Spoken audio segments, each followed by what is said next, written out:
Hello and welcome. How is everyone? Today we're back with our Prepisodes, but what are we doing? What exactly are we doing today? Well, I'm not super sure.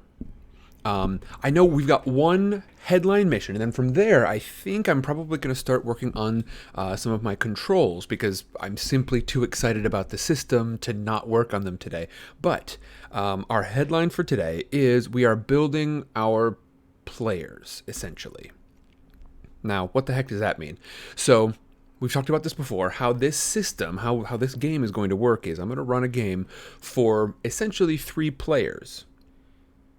Now, each of those players is going to be a team consisting of viewers, and I'm going to give you all special controls that you can actually use right inside of MixPlay, right inside of Mixer. It's going to work on mobile, on tablet, on desktop, and it's going to allow you to play the game here without having to use any additional controls.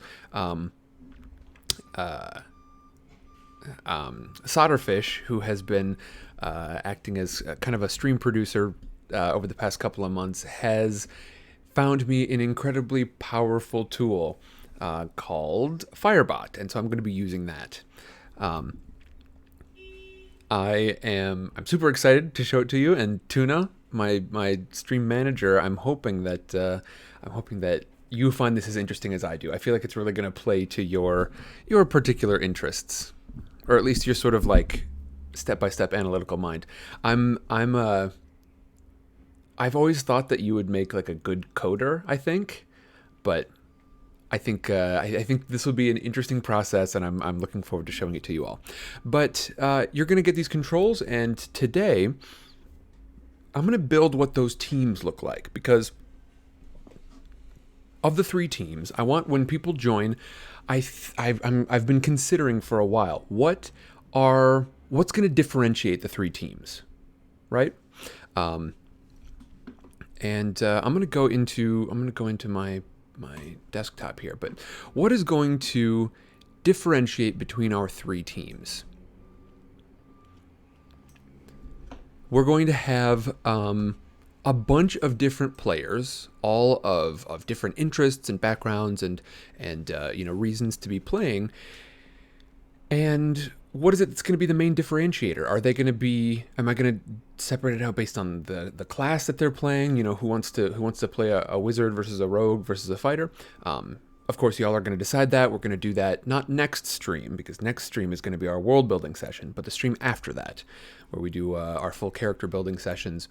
And y'all are going to get to decide exactly what the characters are going to be. Actually, by the way, I should be live in Discord right now too. That seems to make sense.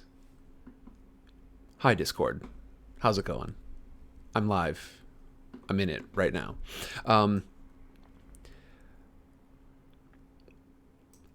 But I think the most important differentiator, the thing that would be most important for me as a player, is that my play style matches up with the rest of my team. The biggest, the sort of first instinct I have when I'm making this decision. There we go. We're getting started early this morning. Okay. Wee woo. Yeah, we need a big truck. We need a big truck emoji of some kind, or big truck sticker. By the way, I'm going to put in chat. It's dumb, and I shouldn't feel as proud of it as I am, but I made this very special sidecar. I don't know, I guess you'd call it an emoticon. O equals yo. It's a tiny motorcycle. I looked through some, what is it called? The ASCII? ASCII? I think it's just it. What is it? Yep, ASCII. I looked through a bunch of ASCII art, and this is the best that I could come up with. And it's my own invention. But, yeah, and I'm going to put a chat box up on screen. I feel like that would be worthwhile. I don't know where I'm going to put it, but what the heck. I've got you. under my skin. I've got you deep in the heart of me. Let's see. This should be...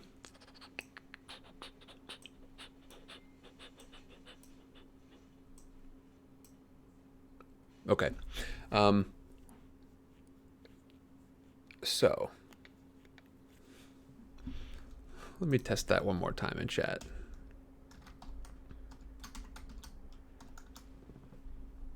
Is that going to pop up? There we go. But today we are working on what our different teams are going to look like. What's going to differentiate between Team PC1, and they're going to be according to their names. So right now, let's go use those names that I like to use from Adventure Zone, one of my favorite D&D podcasts. Team Merle High Church, Team Taco, and Team Magnus Burnsides. Let's see. I'm gonna throw a table in here, and I don't know exactly what we're gonna need for this table. All I know is we're gonna have 3 teams, right? Team PC1, Team PC2, and Team PC3.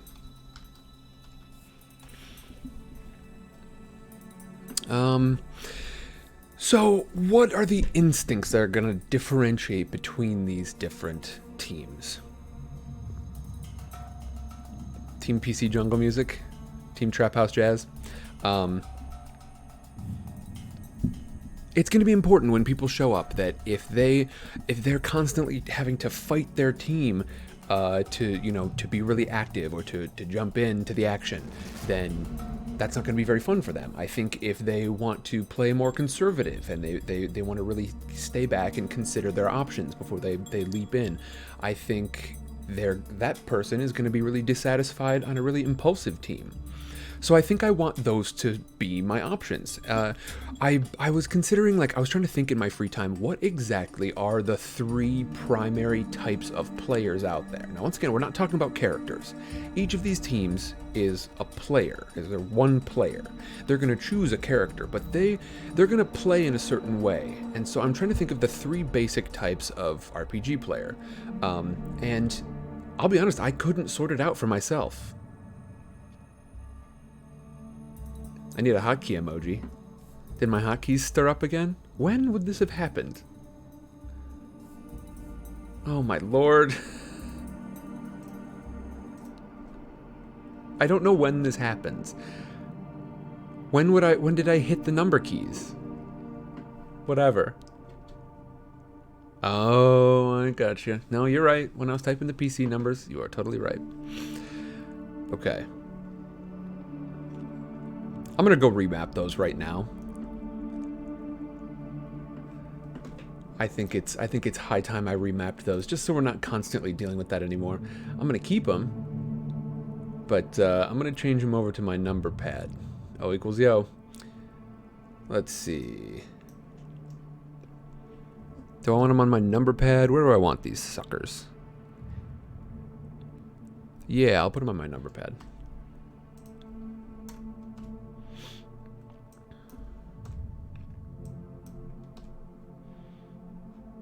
Okay, anything else?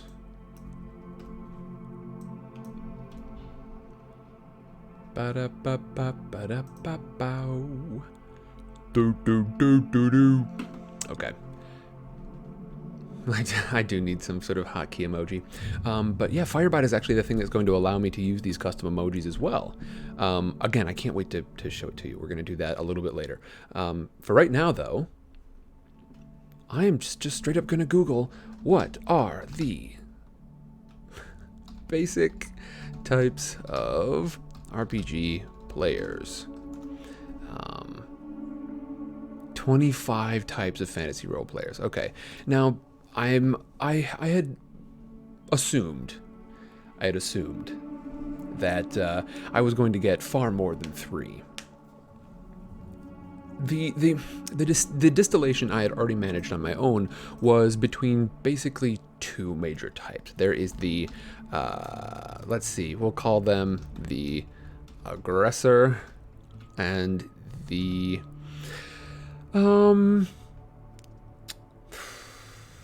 I don't want to call them the hesitant or the conservative. I want to call them the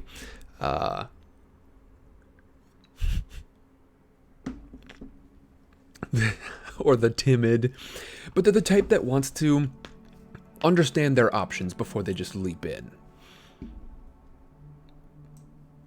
Let's call this one the impulsive.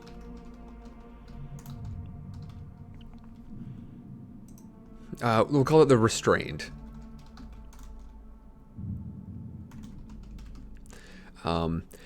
But alongside these two, what exactly would our third option be? And I think there's a sort of simple answer of like just sort of somewhere between the two, but I think that's just asking for trouble. I think that's just asking for a very small team PC3. I think teams PC1 and PC2 will be much larger at that point, because you know, it's kind of an inherent conflict. If you feel like you're somewhere in the middle, but you're really much more impulsive, then you're constantly going to be fighting against the people on your team PC3 that are more restrained, but don't consider themselves to be so restrained that they should go on to PC2. In Stardew Valley, this is Tuna's giving me, dropping some info. In Stardew Valley, one of the characters plays D&D, and you can join and play one of three character types: wizard, healer, and warrior. Yeah, and I think we're going to have something like that. I think that's probably going to be roughly the lineup, something like wizard, healer, warrior, or wizard, rogue, warrior. And I don't know, like, again, these are going to be the classes that each one of these players pick. But remember, since we're doing a strange, like, and I apologize, Tuna, Nathan, my friend Nathan, whom I love,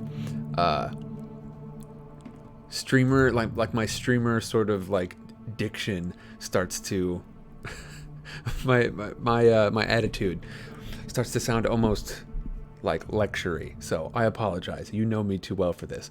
But yeah, just to communicate my intent here, we are certainly going to have the different character types.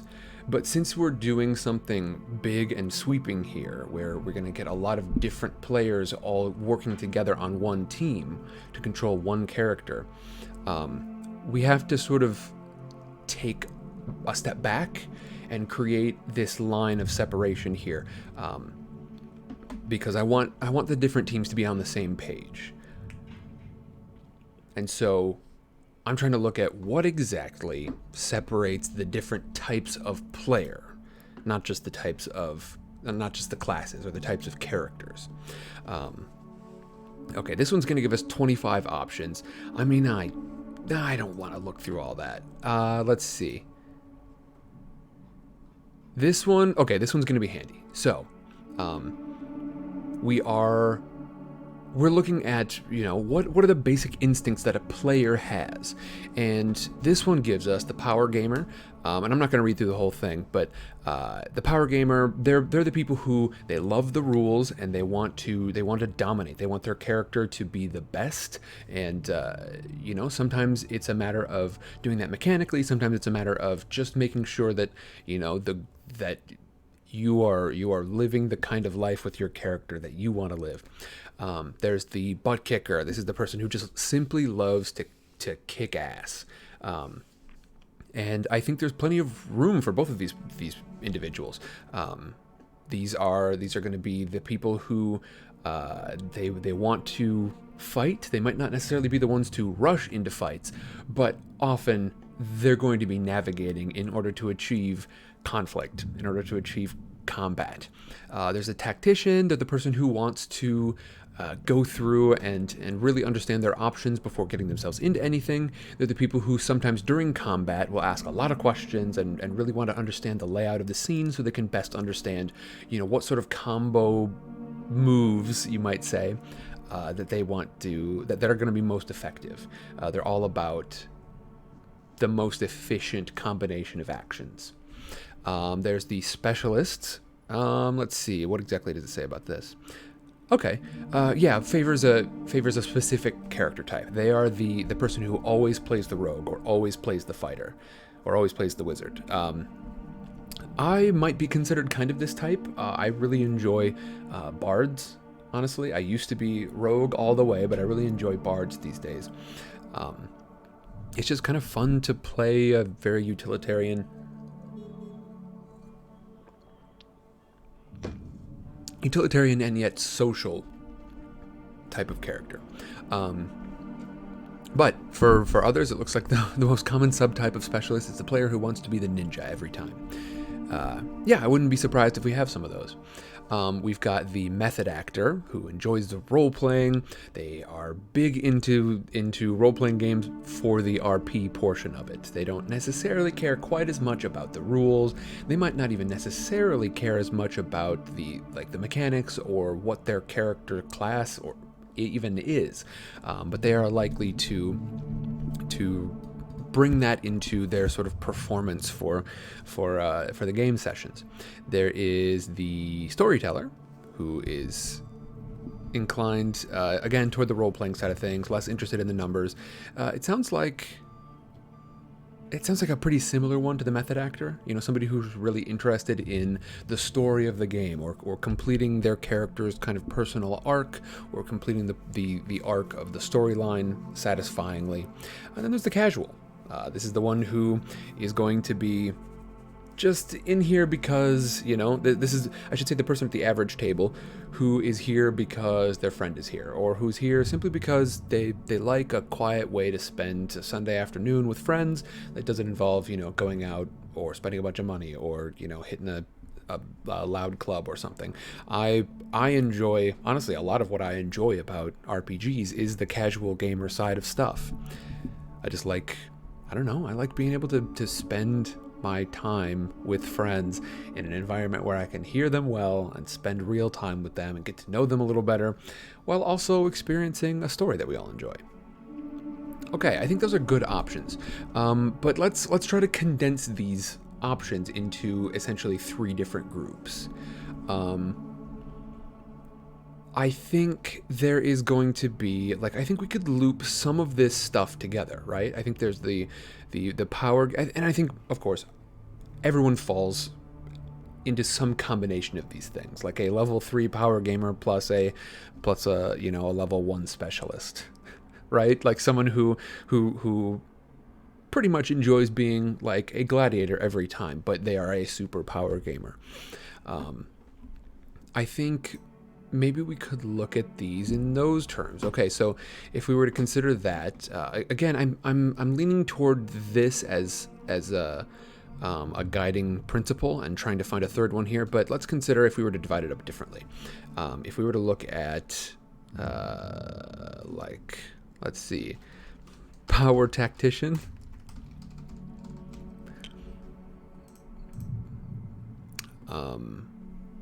Because I think often the power gamer has a lot in common with maybe not necessarily the tactician, but certainly the butt kicker. Like, they are often very similar. I would say the most common type of power gamer, you know, they've got some sort of guiding principle. They've got some sort of way that they want to sort of optimize their character for the game, and often that optimization is working toward kicking more butt, you know, taking down more enemies, that sort of thing. So, oh, what it is? Why did I have power tactician? I want power butt kicker.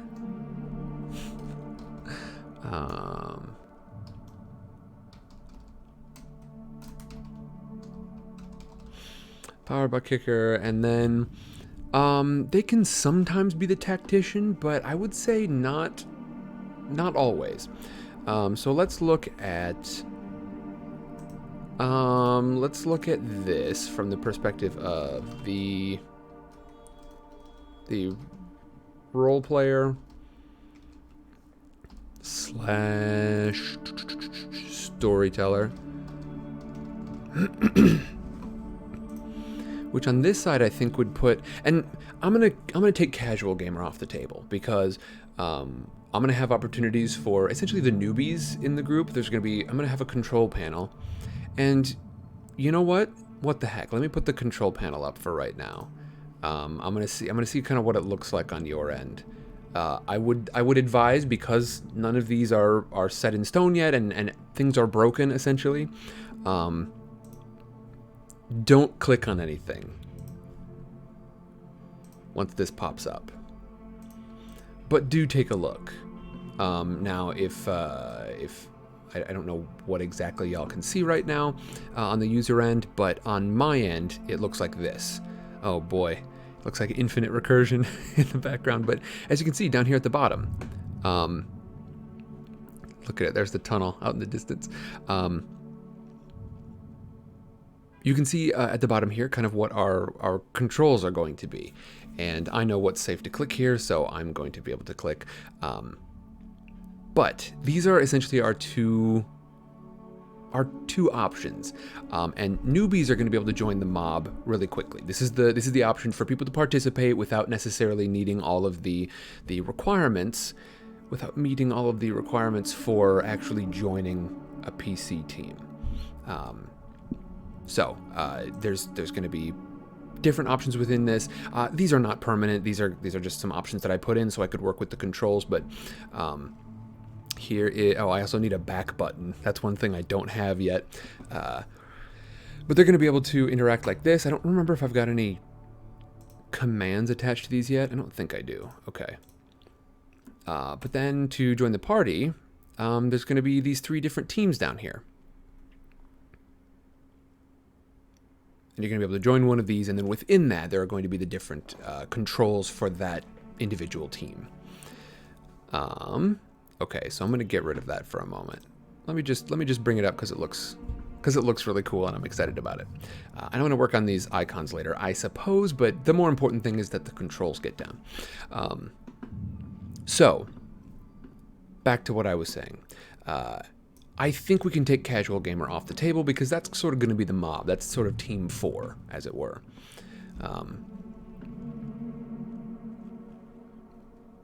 So instead, let's look at this one as the tactician specialist. Because the sort of power / butt kicker player, they can often play a bunch of different types of characters with the same guiding principle of I want to optimize and kick butt. The RP / storyteller, that one I'm not quite as sure about because I am wondering how smoothly that's going to work in this format. Do you know what I mean?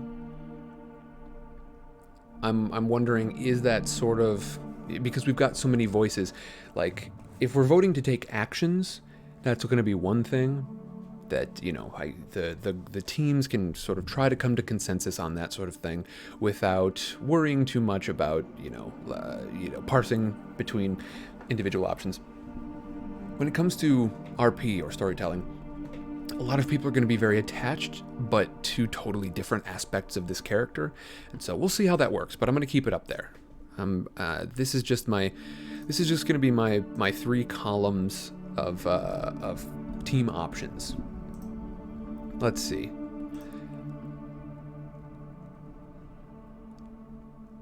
Hardcore non-gamer? Oh boy.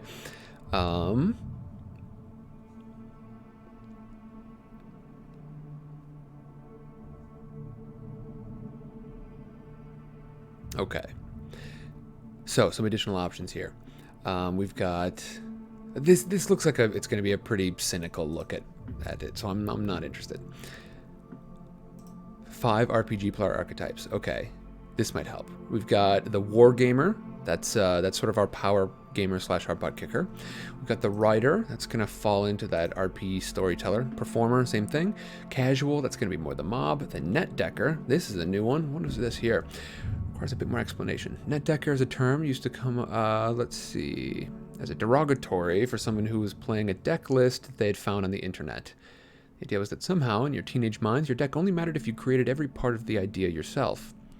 Really, you were just bitter that those decks won more often because the net decker had done a more effective form of research than just using keywords in Gatherer. Alright. So, okay, this is a variation on Power Builder, or on a Power Gamer, as far as I'm concerned.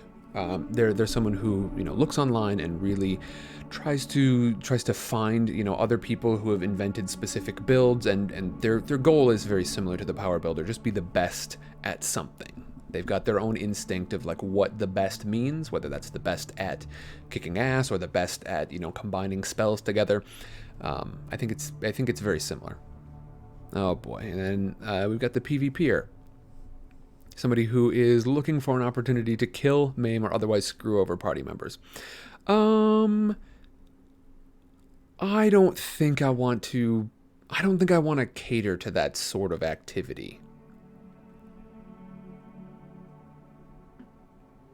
Yeah, I'm not going to be introducing that as a guiding factor. Where do the player archetypes come from? Robin's Laws of Good Game Mastering. I think that was actually the first article that we read was from Robin's Laws of. Let's see, is it this one?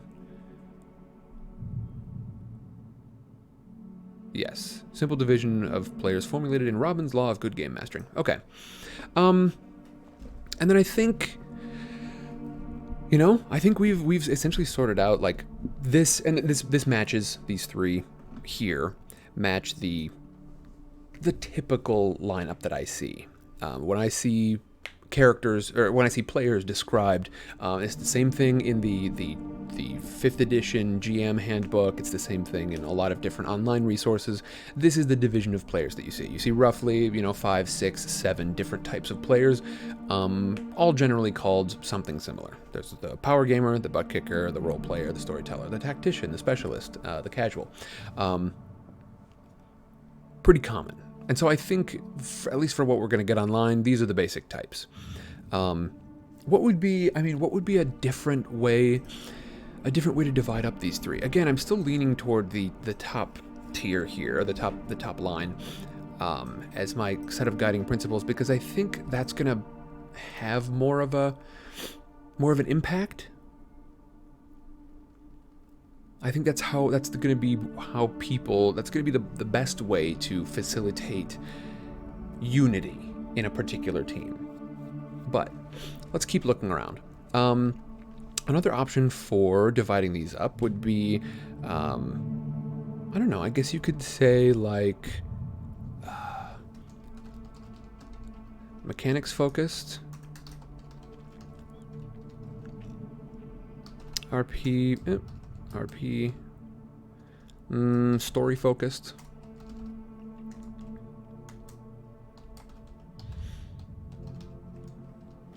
and I don't know, just adventure focused.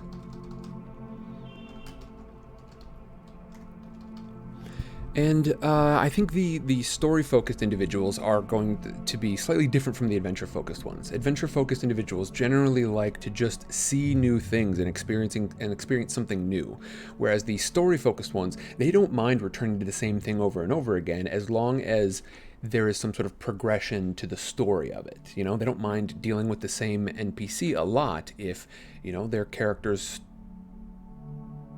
growth with that NPC, their relationship with that NPC continues to change and be dynamic. The adventure-focused one, they just want to fight a new monster every week. They want to learn something. Ooh, wait a second, hold on. So there's something significant to the end of session stuff. So maybe we can add a tier here. Third row below. So we've got our 3 end of session notes. These are the ways in which you primarily earn, primarily you earn XP through failure, but the end of session questions. There are 3 of them, and maybe we can try and sort out a division based on these 3 qualities. Did we learn something new and important about the world? Did we Overcome a notable monster or enemy. And did we loot a memorable treasure?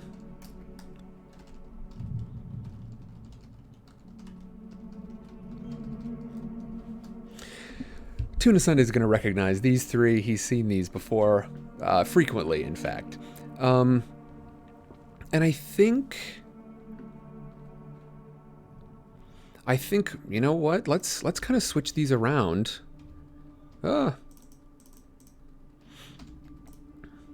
To kind of match what we've seen so far, because I think looting a memorable treasure, like I think we might be starting to build, honestly, entire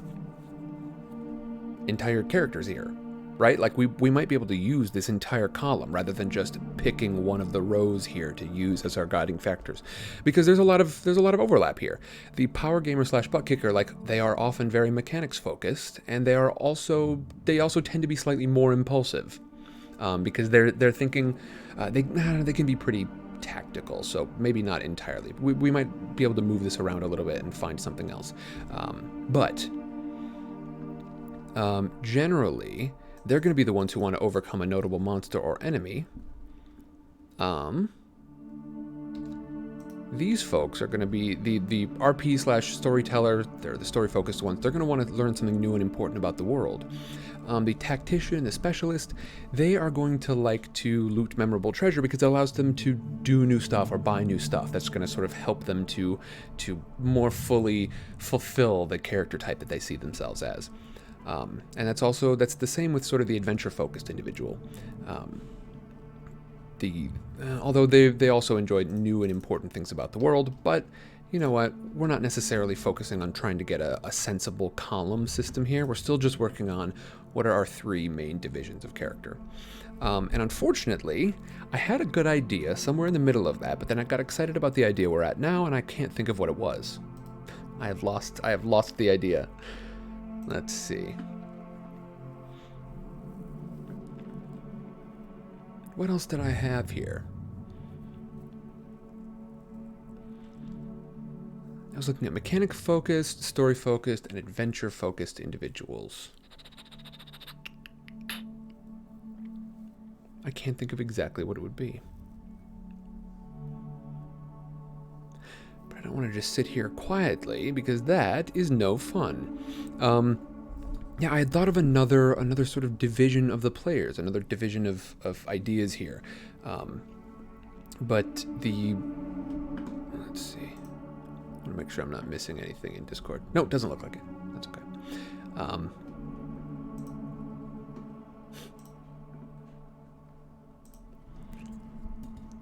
All right.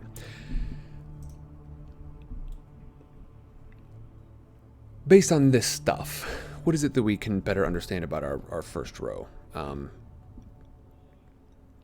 Because I think,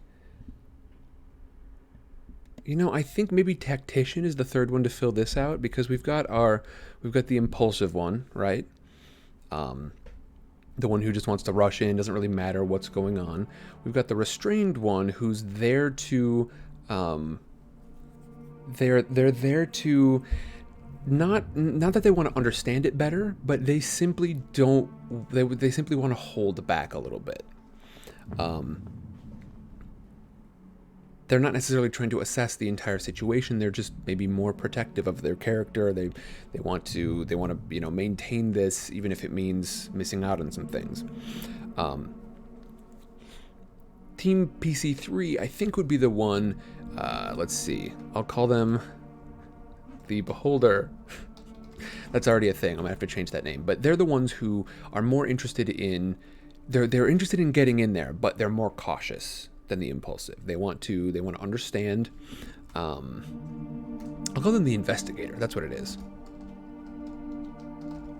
They're the ones who, they want to look around. They want to make sure that there's no one hidden here, but then they really do want to get in there and do stuff. And I think it fits in kind of with our tacticians / specialist. I think it fits in with what we're seeing from this column so far. So,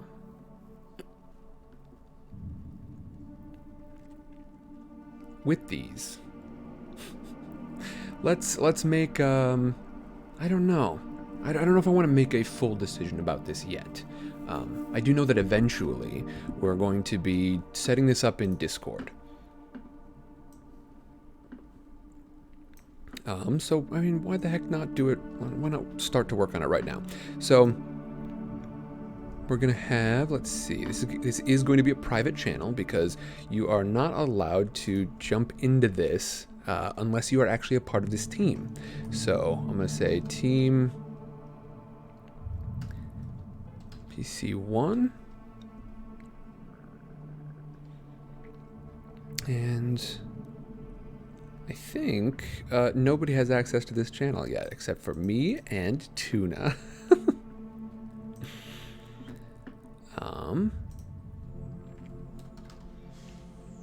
Team PC2, and I will be changing these names, of course, once we have actual character names. Wait, why was Mixer not an option for the first one? Maybe it was, I'm just not paying attention. Team PC3. So this is where we're going to do all of our coordination. This is where you're going to get a chance to come in and find your character's character sheet, because I want people to be able to find additional information about this and discuss it with them. Beep, beep, beep. And discuss it with their teammates here in a safe environment. No, just in a way that they can find resources and chat with one another and get on the same page about stuff. But let's say, you know, if we're going to if we're going to call these archetypes the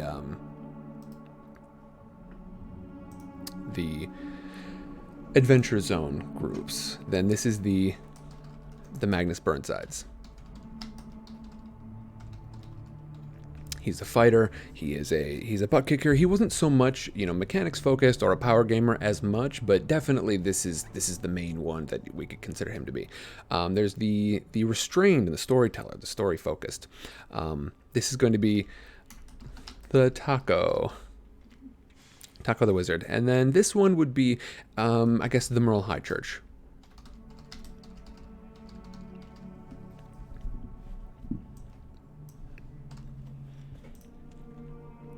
This is the group that they're trying to understand things better before they jump in, but then they are willing to jump in once it happens.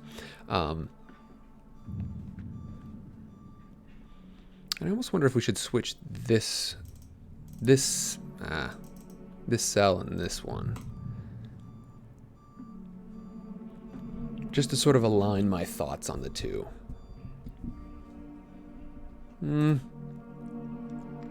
No, I think I'm okay with how it is. Yeah, the tactician, they're the ones who really want to understand this situation that they're getting into. Yeah, I'm happy with how this is. I do wish I could sort out what exactly my thoughts were for this column down here, but it's okay that I can't. Okay, so we've got our different teams down here. If we're going to call this, you know, Team Impulse, we're going to call this, you know, oh boy.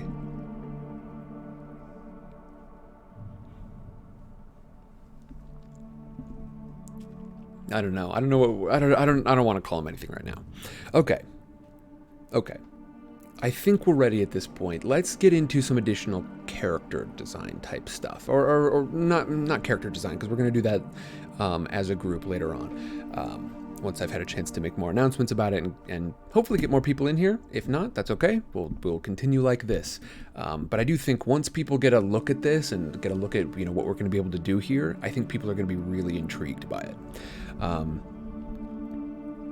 So let's look at our controls. And Tuna, this is the big thing that I'm pretty excited to show you. This is called Firebot. And Firebot, it's a bot, obviously, but it is going to let me do some things that I am really excited about. Primarily, I am looking at my controls here. This is the where I can control the mix play buttons. As you can see, I'm moving this around, I think, on your screen. I assume that I am. But this is what's going to be allowing me to put our controls up on the screen and for you to play live. So, right now, I think of the 3 character types, not talking about player types now, I'm talking about characters. I think Wizard is the one that most frequently appears. There's almost always some kind of magic user in a group. I would say it's a pretty rare group that doesn't have one. Now, if I do this building, all this, you know, if I build out this for real.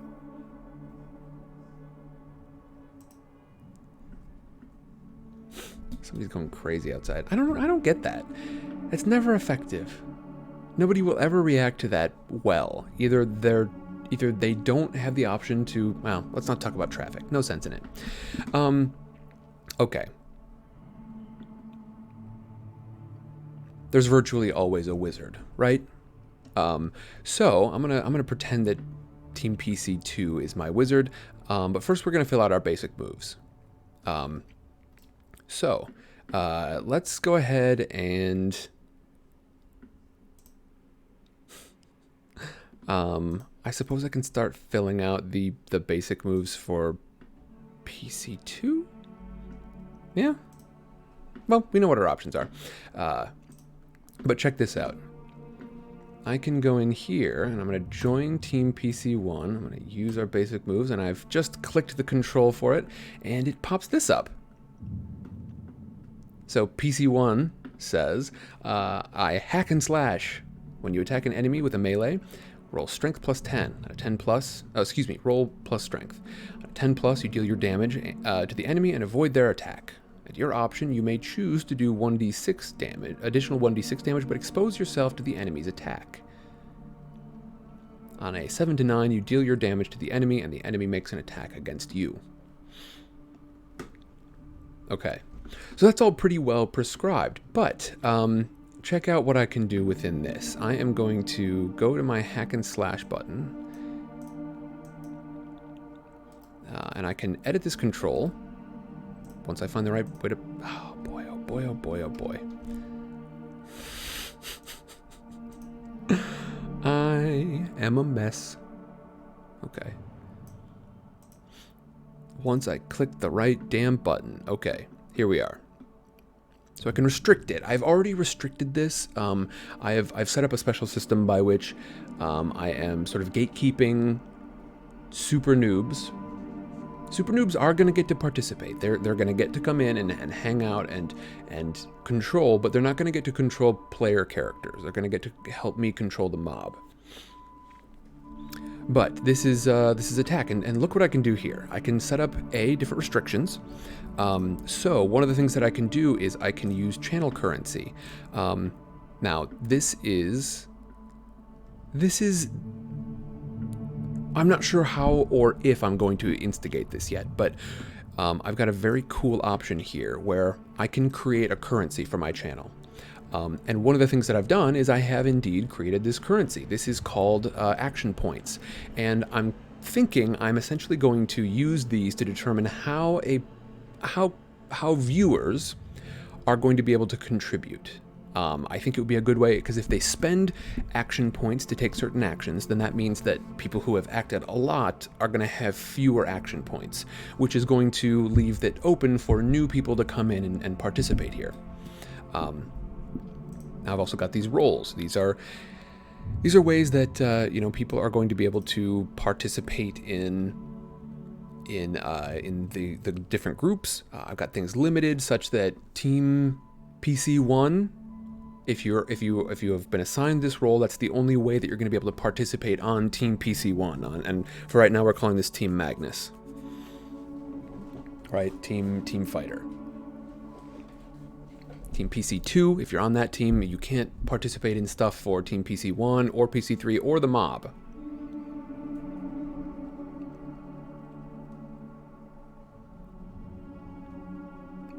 Maybe you can for the mob. I don't know. We'll check that out later.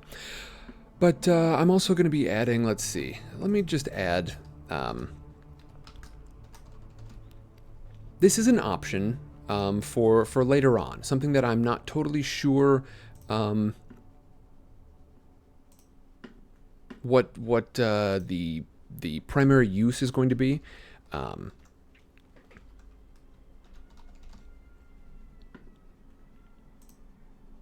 can just add specific viewers to this. That's not what I want to do. Does it reorganize these? Because why is PC1 pilot all the way over here? Well, that's kind of annoying. Anyway, the pilots, that's going to be a one person at a time has that role, and if it comes down to it, I'm considering making that the way to control these characters. As they're going through, I would assign one person to be the pilot at a time, and they would maintain that pilot role for, a scene or a couple of turns. I don't know how exactly I would be changing things up here, but it's going to allow them to sort of be the primary controller of that individual, and then I'll have to make a decision-making process for that later on. For right now, I'm hoping to avoid that. I want this to be as democratic in each moment as possible. But let's look at our controls. So, hack and slash right now, we've got one effect, and it is going to be, that is to put it in chat. But I can add another effect, which is to roll dice. And it's going to be 2d6. And I wonder if I could make it roll with their stats. That would be kind of nice, wouldn't it? How would I be able to pull that in? I'm going to have to do that later on. That seems like a future problem. That seems like the sort of thing we could do the math here pretty easily. I think it would be easier than, trying to suss out exactly what happened, or how to make this work. You know what I mean? Trying to build a database that it can pull from that I have to go update regularly, or because I definitely know I'm not going to go and update all of my different controls regularly. That's going to be more trouble than it's worth. But I've done this, so what happens now when I hit... Hello? Where'd it go? Oh, sometimes I have to remove it and then pop it back in. Okay, here we go. So now I hit hack and slash, and did it do the thing? It definitely didn't. Oh, here we go. Oh, did it roll it early? Hold on. I'm gonna hit it again, see what happens. Okay, it's rolling the dice before for some reason. I definitely want it to happen afterwards. So maybe the one is just a little quicker on the uptake. Yeah, so let me go ahead and add a new effect. This is going to be a pause, a delay. On a 0.1 second delay. Oh. Hello? There we go. Okay. And go ahead and update that really quick.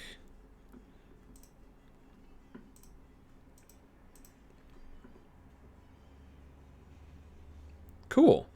Rolled a 9. Let's try that one more time. Yeah, okay, it definitely puts it in at the same time, though. Okay, that's exactly what I want. I want this to be almost instantaneous. So, PC1, hack and slash, and then their roll on that particular hack and slash is a 3, so not awesome. But we'll be able to do our math here behind the scenes. We'll know, what their character sheets look like, and I'm already looking at potentially having a bot account. This is a pretty common thing among streamers. They've got specific accounts that they log into Mixer with that allows their bots a little bit more control. But I think one of the things that I would love to do is essentially co-stream with myself. I would have my bot account. If I can set this up and if I can set it up so that it's smooth, without interrupting one stream or the other, then I'm thinking that I could co-stream with myself, which would allow you as the viewer to focus on one of two screens. My primary screen would be the one where I would have, the music and the scene art or the tabletop setup. all of the stuff to sort of just sit there and enjoy the adventure. And then the co-stream, the screen that you could switch over to, that would include the things like the character sheet and the different options for like, you know, your character's different special moves. And I would have each character sheet set up like that, and you'd be able to look things over without ever having to leave Mixer, because that's kind of important to me. I would love to be able to make this happen certainly without people needing to spam this in order to read it. I don't want people to be, you know, hitting the hack and slash button over and over again, because right now that's roughly where we're at. So I'm going to probably have to put a cooldown on this at some point, or limit it to somebody with a lot of action points, that kind of thing. Don't know how it's going to work yet, but right now that's not super important. I think in the early stages of this, I'm just going to trust that we can all make things happen smoothly. That I'm not going to have to, you know, ban anyone, that I'm not going to have to, you know, constantly put people in timeout for spamming options. I'm going to have kind of a little rules list, or a rules, you know, readme kind of thing, and it is going to be required reading for anyone who's going to be participating here. But this is pretty cool, right? I can just click this and write it in chat. It pops that PC1 says, I'm going to change the name just so it's a little easier to see.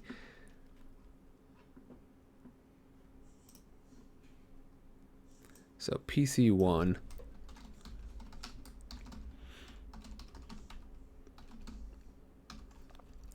I'm going to caps all this. Now I do wish that I could like bold this out.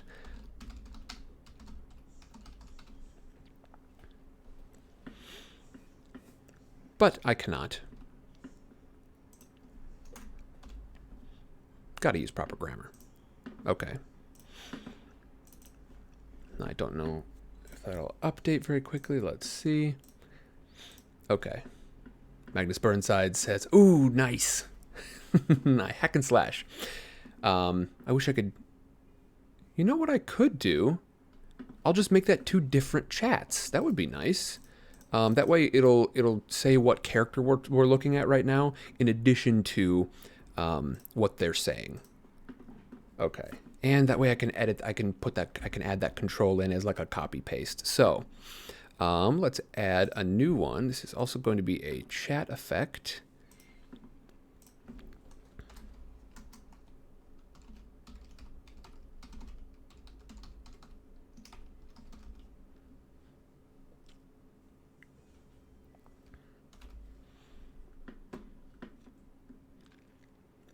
Cool.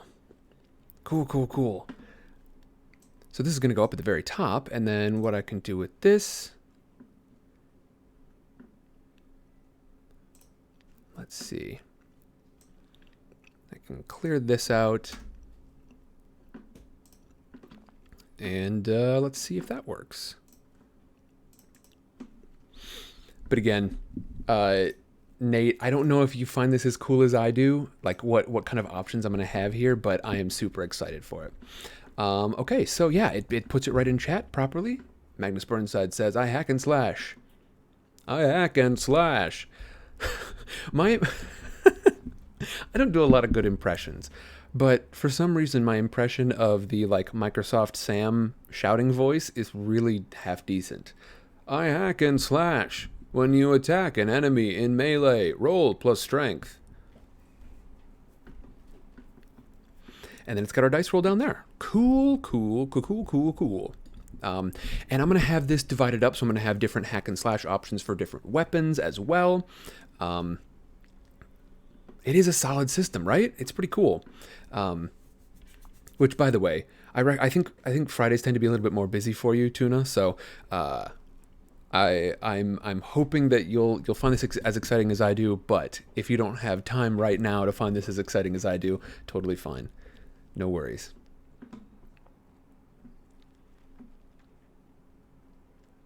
Okay, so let's go in and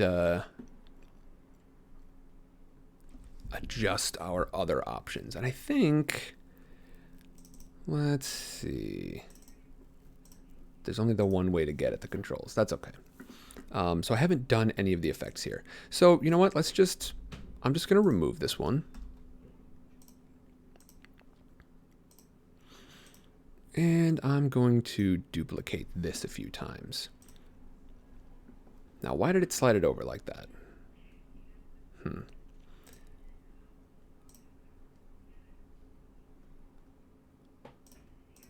I would like to rename you, please. Thank you. It all happens in here. Okay. This way I can just change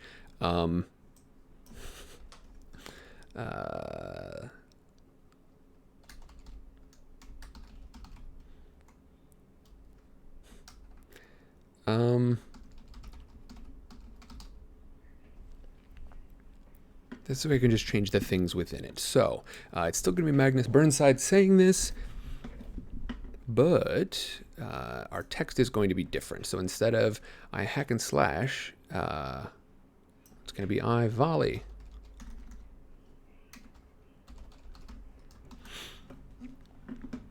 I'm going to pull in some of our...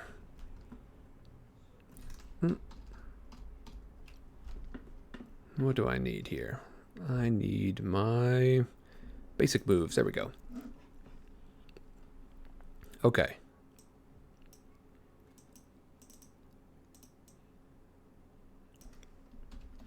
Now I might want to split these up into different chat options. That might be kind of nice.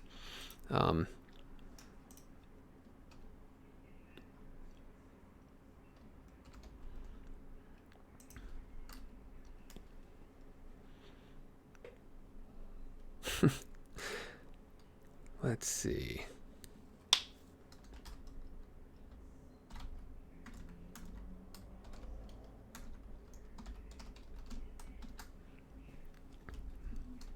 Yeah, okay. So we've got, we've got some different chat options here. It can't be longer than 360. It's going to automatically get trimmed if it's too long. So let's remove these, and we're going to make these into something else.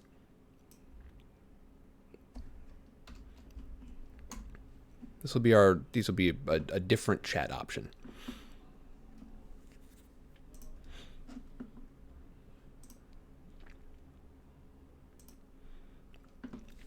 Now, one thing I'm also kind of excited about is that I can take these and I can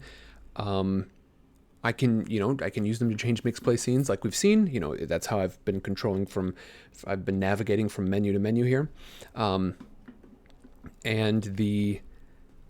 I can do some additional stuff. For instance, I can do cooldowns. I can do celebrations with overlay effects, which means that one thing that I could do is have I could have a GIF play of like swords coming in and like chopping inside the sides of the screen, or something that plays so that on screen without even looking at chat.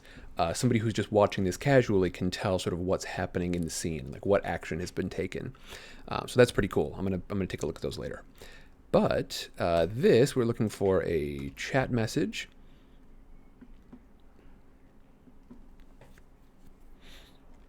And perhaps this would be a good time to take a viewer into a second menu. But for right now, let's just keep it like this. But we do know this needs to go up before our delay. Okay, so.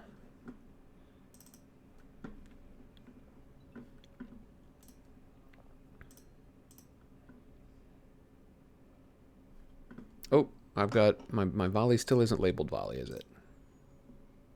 There we go.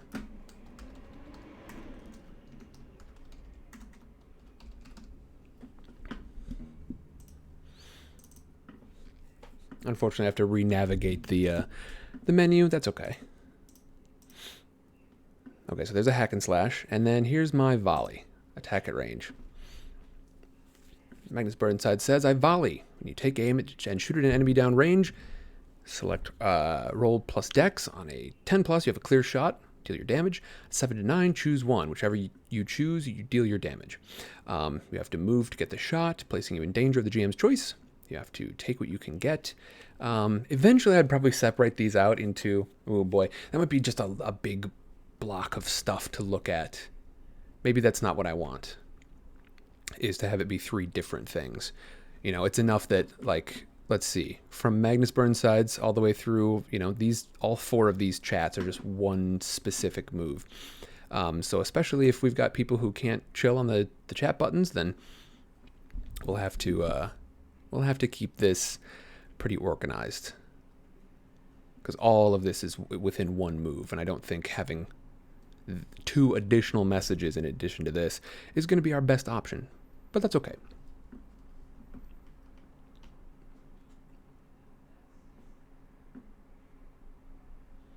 Oh, Tuna, did you find your way through it? Oh, good Lord. I take it Tuna has found the control panel. Yeah, so here's the thing that's kind of interesting. I've made a special set of requirements that doesn't allow you to get past one of my buttons. I'm actually not going to. Tuna, I'll talk to you off the air about it, but I'm actually not going to say what the specific requirements are for that. I don't think I'm ever going to state that anywhere, because I don't necessarily want people to just be like, okay, well, I know exactly how long it's going to take me to troll this operation. So people are just going to have to try to join it, and if they can, they can. If they cannot, they cannot.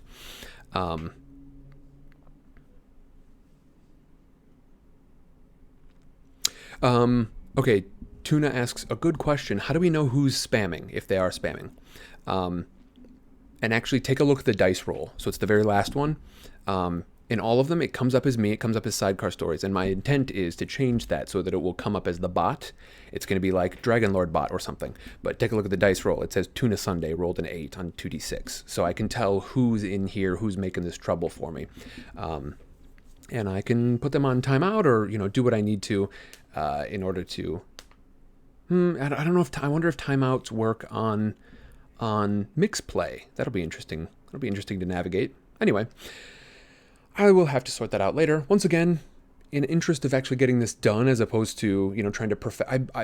I've talked about this before. I have an issue with perfection being the enemy of completion.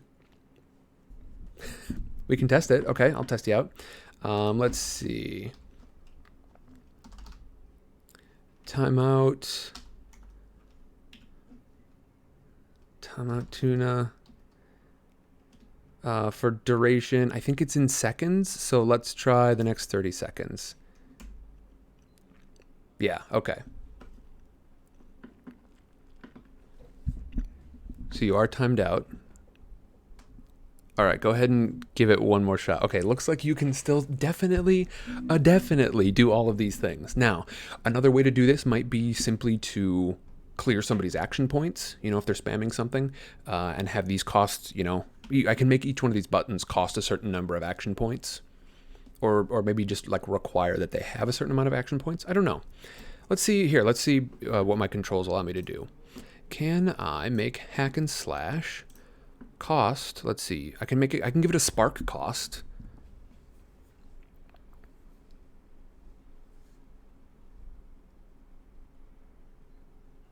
Yeah, Tuna, I assume you're not allowed to type in chat for right now. Am I free? You are free. But I'm sorely tempted to do it again. Let's see. I can add restrictions. So I can make it for active people. I can make it based on their channel currency. I don't think we can necessarily guarantee that. Let's see. View time, permissions. I could change people's permissions. I could make a special. I don't know. I could make like a special role that says like I could make a special timeout role like I've got in Discord, where you're only allowed to participate in certain things if you don't have that role. Restrict it to people who have used Mixplay a bunch. Restrict it to a custom variable. Now, what is a custom variable? What exactly can I do here? What's the...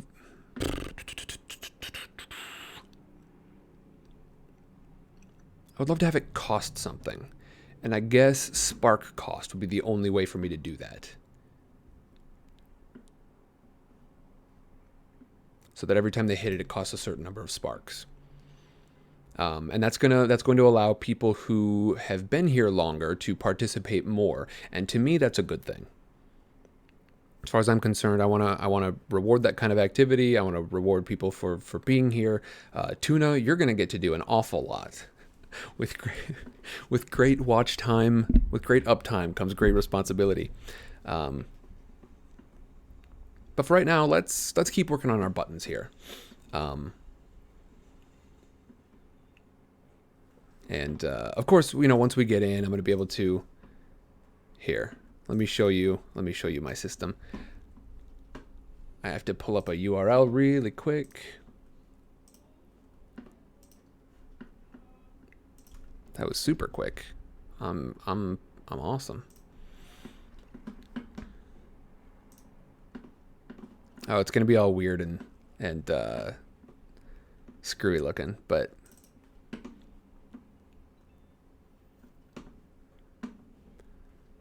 where am I? What was I looking at here? Did I just exit out of it like a moron? There we go. You are free. Let's see. Yeah, it looks super daffy. That's okay. What exactly are my bounds on this?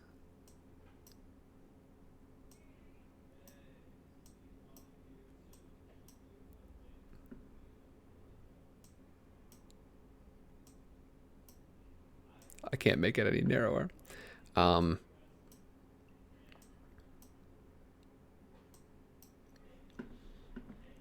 There it is. So, should probably make my text darker.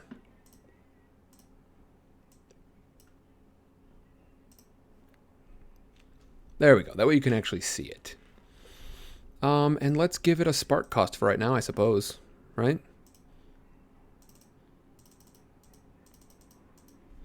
It costs 10 sparks for the moment. And I'll have to adjust my buttons system such that I can hopefully ensure that all of the text ends up on the little banner there. But it looks nice, right?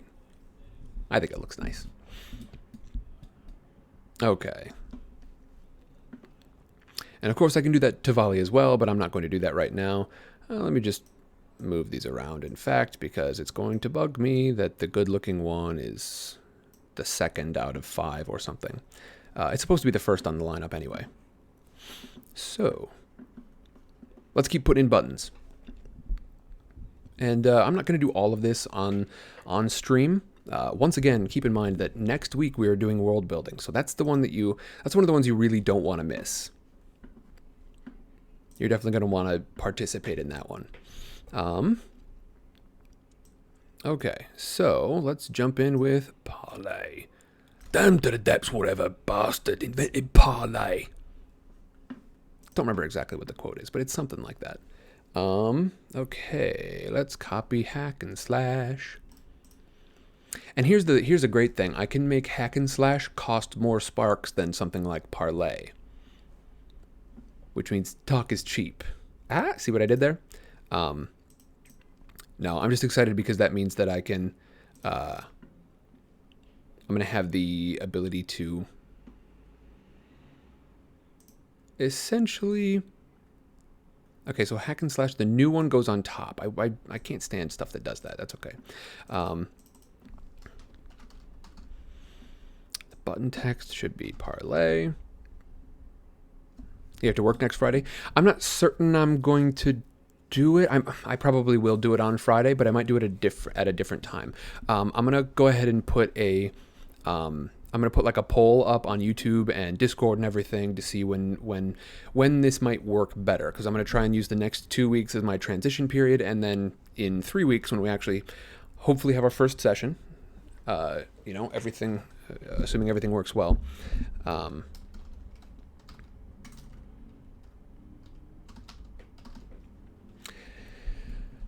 Then in 3 weeks we'll actually be playing. And I don't know that I'm going to do it at this time of day.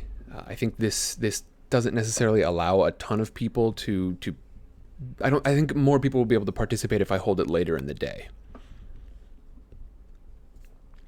It's not going to help me get out of bed as early, but, you know, what are you going to do? Okay, so the spark cost on this, I guess, is going to be 5 or something. And over time, I'm planning to slowly raise the spark and the costs of various things here. That way, you know, as the channel progresses and more people are showing up, like I said, one of the whole points of the spark cost and everything is just to make sure that newbies can't come in here and intentionally mess stuff up. Okay, so let's make sure our chat is right. Can I label this? That'd be kind of nice if I could label this. Yeah, add label. Okay, so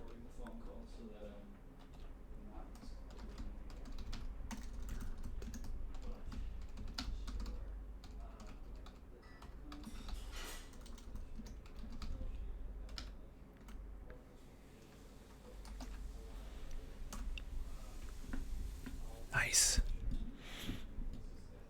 Okay, I don't need those quotes.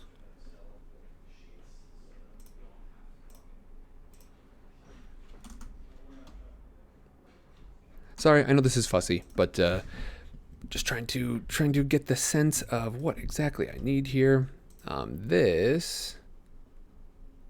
Oh shoot. Okay. Hold on.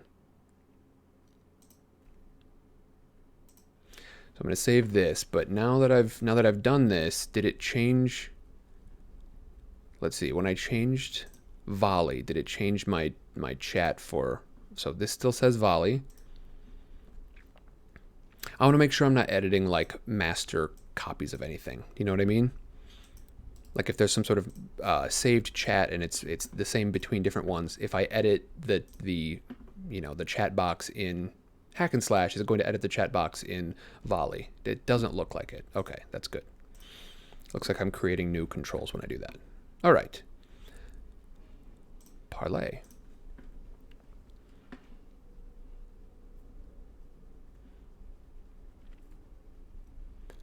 And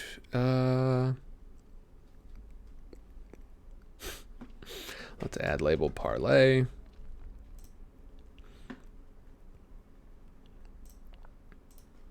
Parlay move text.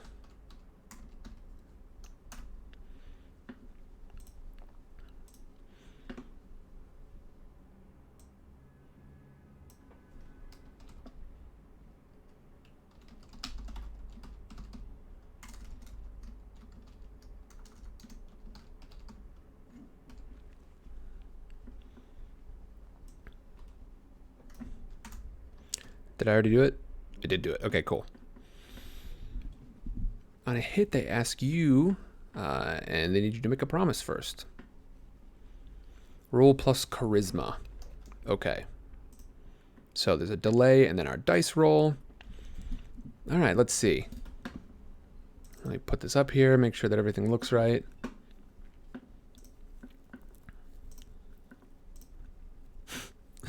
Nate, you want to do the honors? Or anyone, honestly. Team 1 is the only one with any real controls in it right now, so you'll have to edit it within that, but go ahead and give it a shot if you want.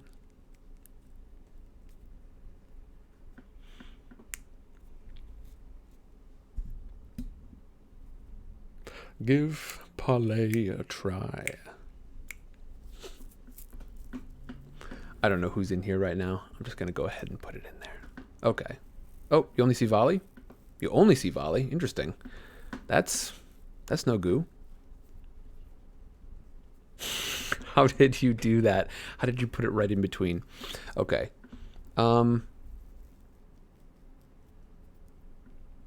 Magic. Try turning off mix play and then navigating back through the menu.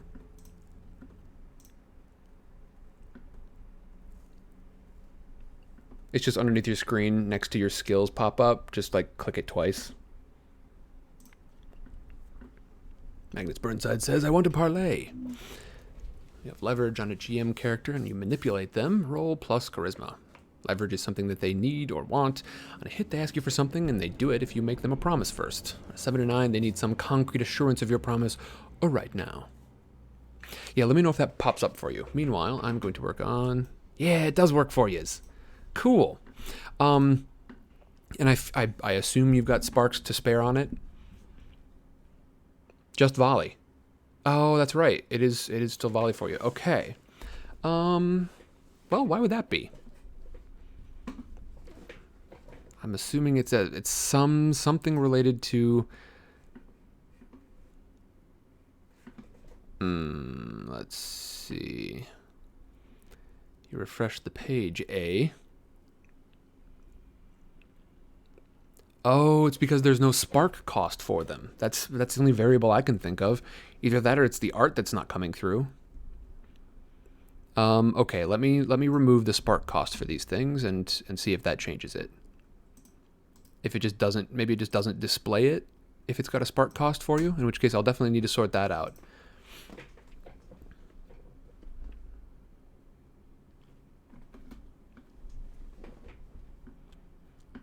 I also realized that, well, there might be some additional complications here, and that is totally okay. We can work with that. How about now? Things looking a little different now? Because if it's not this, then it's the art, which will be extra annoying. No difference. Don't see art past the first two choices. Wild. Now, why the heck would that be? I do know this thing got angsty with me last time I tried to use like the copy function on this. So that might be part of my issue. Last time I tried to copy a control.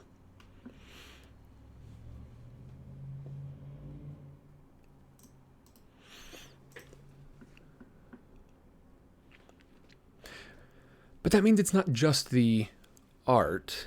That means it's not the only... That's not the only issue. Because if the art is showing up for you, then that means at least that much is already working. Well, let's remove the art and see what happens. I just removed the art from, I think it was Parlay. Yeah. And refresh that for you.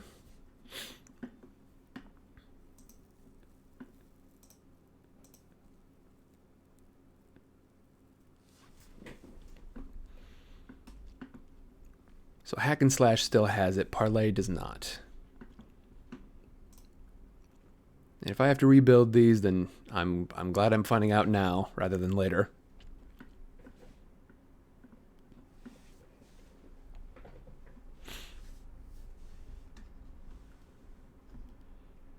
Just volley.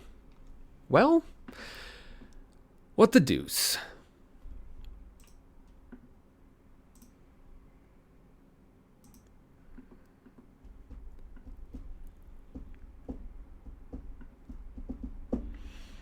What would be causing that? You know, I don't know. Ultimately, I don't think... I think I'm just going to proceed... Okay, hold on. One more test. What happens when I add the art to volley? Does it disappear for you? Okay, why? It was just a bunch of E's for me, I guess. Hold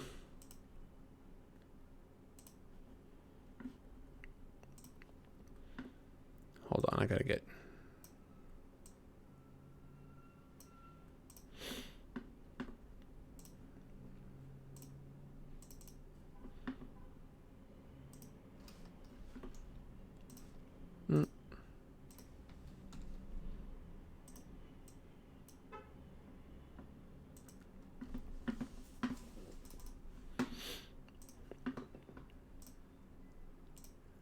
Okay. What does volley look like now other than totally smushed and weird? Is it art or is it disappear?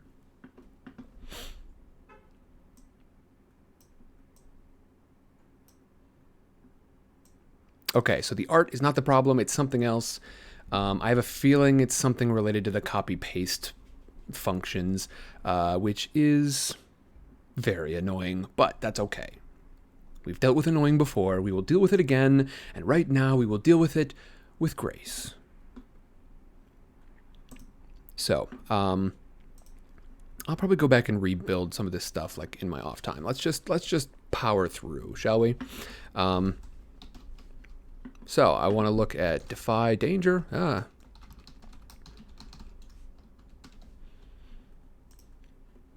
My defy danger button is going to do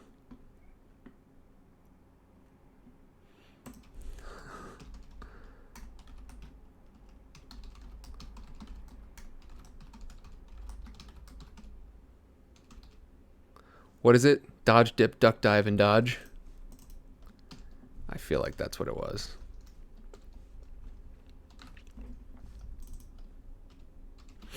All right.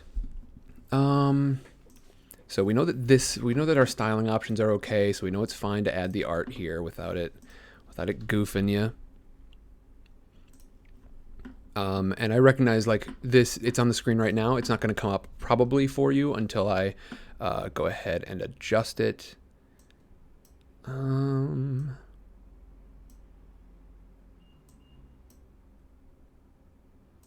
it needs to be 16. Okay.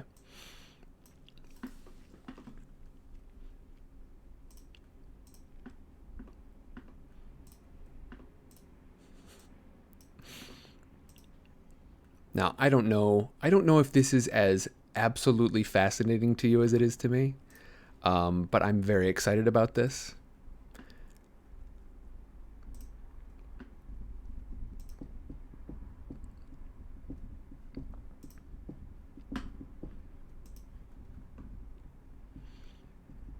Okay, we know volley is the functional one, so let's...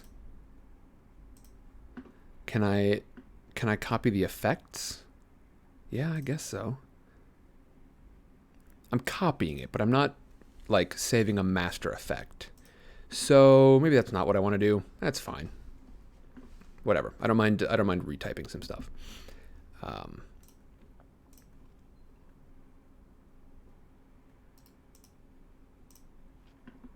There we go. I'm pretty sure this is my Magnus Burnsides. Yeah. But it doesn't keep the label.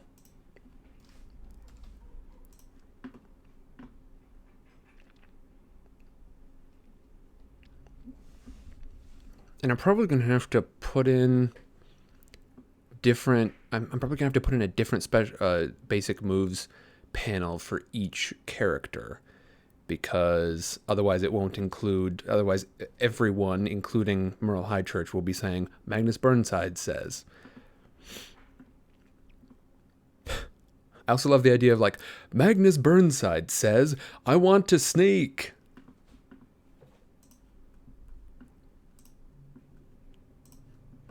That's going to be funny to me. Okay.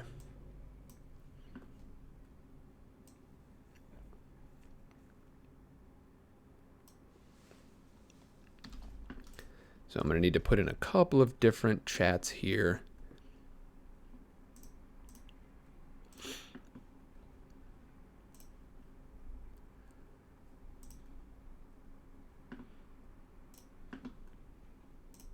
I wish you could add the label right in this. Maybe you can. Maybe I'm an idiot. Edit control? Nope. Okay.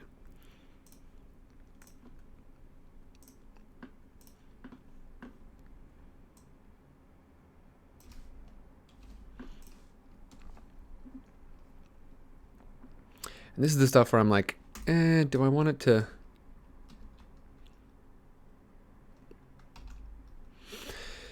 I wish I could include line breaks in chat. I really wish I could. If anybody knows how to do that, let me know. Let's see. A.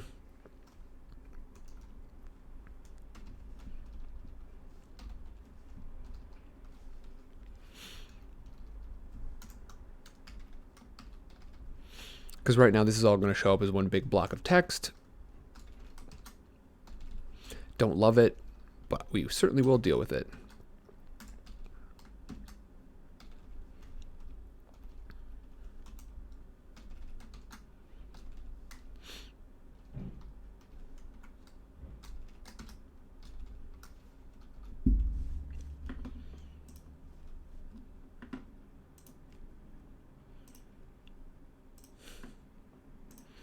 And then I also am hoping that there's no like eventual sort of acceptable command limit wherein the thing starts to get angry with me if I put in too many command options. And I need a delay.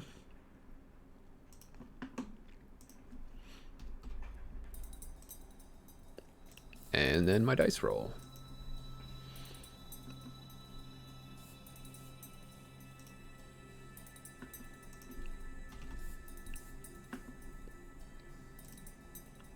Okay. I wonder if I want to do sort of a much longer delay on the dice, or not have the dice attached to the move itself.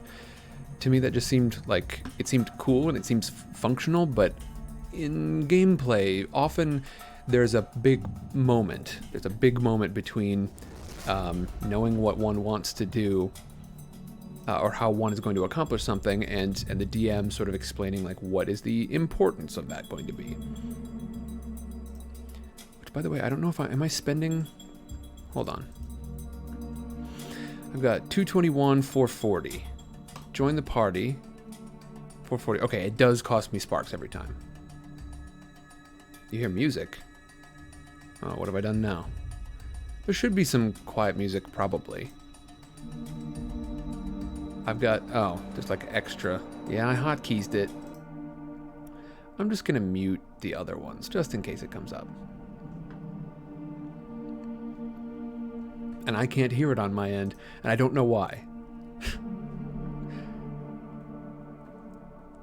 Okay.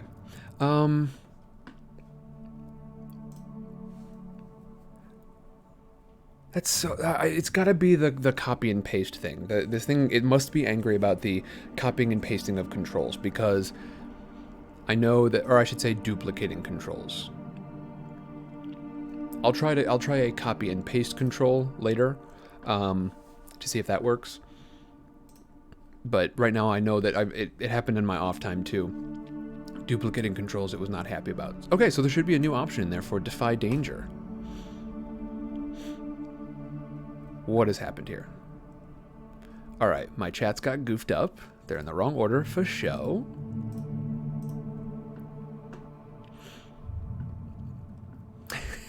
Both of you jumping in there and doing it right away. Love it.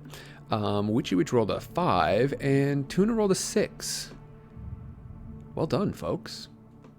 I mean, not super well done. I'm hoping your stats will get you above that 6, because if you remember, a 6 or below is a full failure.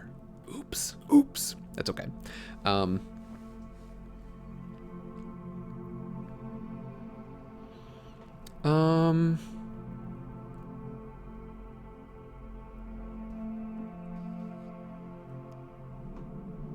Okay, so we've got one thing we need to add in here. Let's see.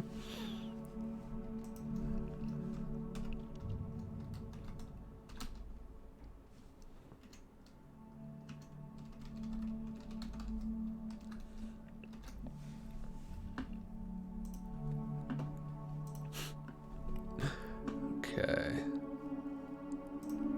Did it include it already, or am I going to have to go back and edit it? I defy danger. Okay, it popped it into the right order eventually. I think for the first one it got wonky, right? Yeah, it came out in reverse order. Oh, wait, did it do it again? Let's see. Defy danger. Yeah, where is that? Why is it getting all goofed up here? I think we're going to have to put in a delay on these. A delay in between them. It seems like the more that there are, the more potential there is for the order to come out all wonky. We definitely need this one going first.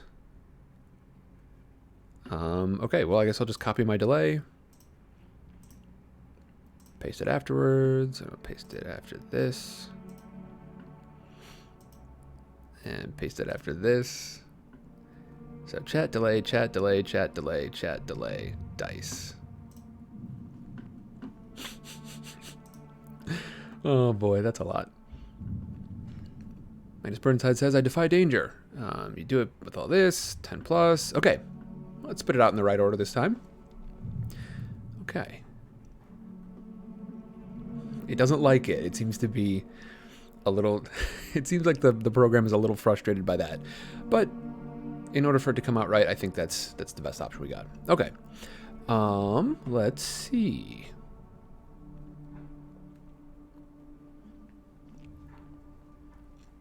And I guess I don't need it to cost anything to join the party.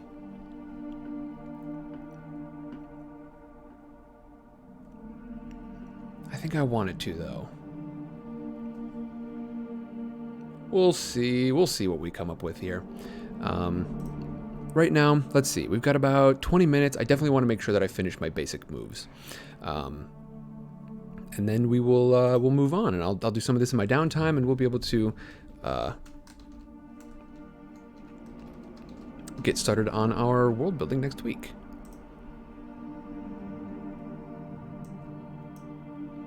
Oh wait, no. Let's see.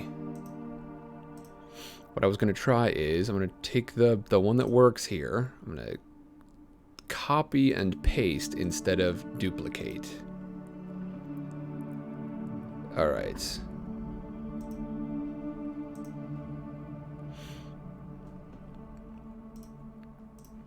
what happens? What happens there? Ah.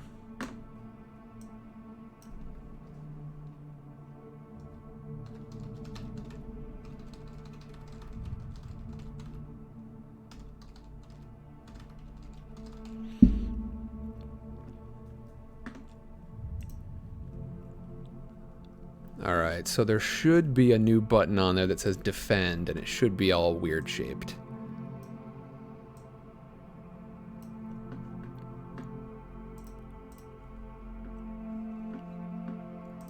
Wonder if that works. Because it's also strange because I can see all of the buttons properly.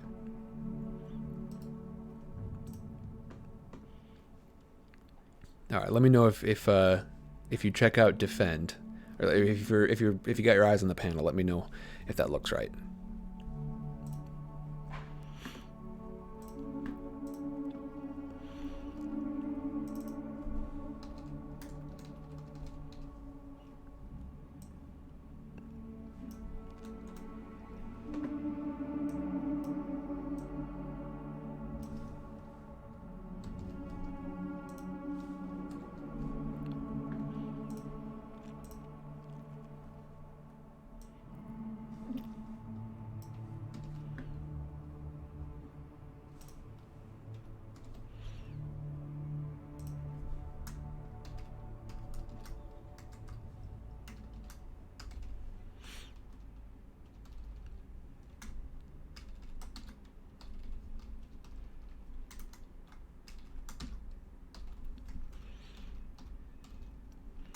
Once again, I really hope y'all find this as fascinating as I do, because I really enjoy this process of like building different options and you know, understanding what my capabilities are within this. But I'm gonna try and roll defend now. Let's see. Nope, goofed up the order on me. Okay.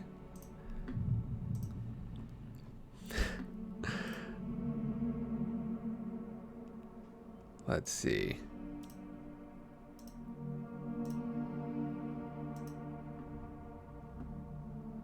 Chat delay, chat delay, chat delay, dice. Okay. And it certainly makes it look angrier, doesn't it? Instead of all sort of blinking in at once, it goes... But that's okay. All right, Magnus Burnsides says, I defend. You stand offensive all this business. You can roll plus constitution. You can redirect an attack. You can do all this business. Perfect. Perfect. And maybe I'll change those later on, such that I can use, you know, stickers to make those options instead of just like typing A, that sort of thing. But we'll see. That might be a further in the future problem. I expect these rules to change substantially over time.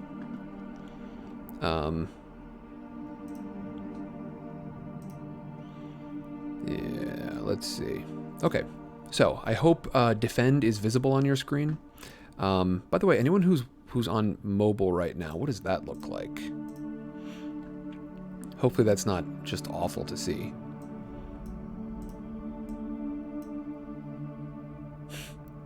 Six by 4 looks like the minimum size that I can apply here, but it's gonna make the art look all weird. Let's see, 4 is the minimum. I guess I just need some smaller buttons, because in order to make it look right, the 16 by 4 is my only option. Oh, I get it. That's what it is. Okay, that's why you couldn't see those controls before, because when I duplicate it, it doesn't necessarily automatically put it into it doesn't automatically put it into onto the screen. So Michelle, is it not giving you the, do you not see the button for it, or can you press it but it doesn't do anything? Which one, which issue are you encountering here?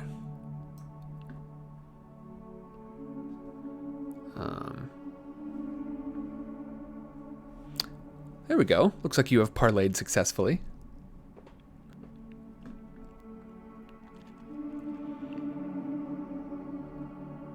Okay, we want... Oh, good lord.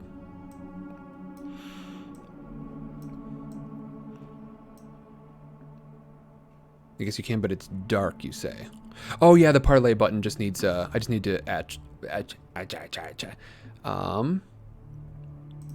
parlay just needs the art. I don't have the link for the art up right now. There we go.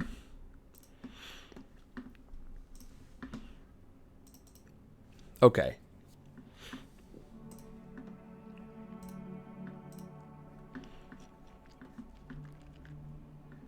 Hack and slash, volley, parlay. I'm gonna sneeze.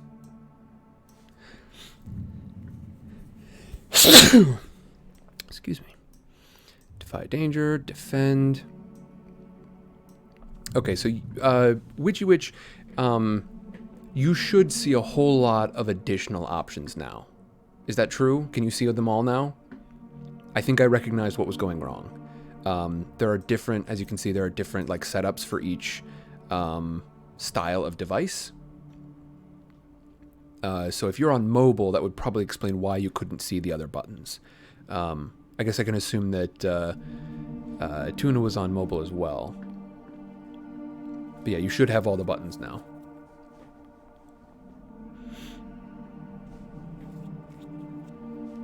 Let me know if it's working for you. Okay, we have defend. We need discern realities. ECL 5. Perfect. Yes. Yes. Okay, we sorted out what the problem was, which is very, very good.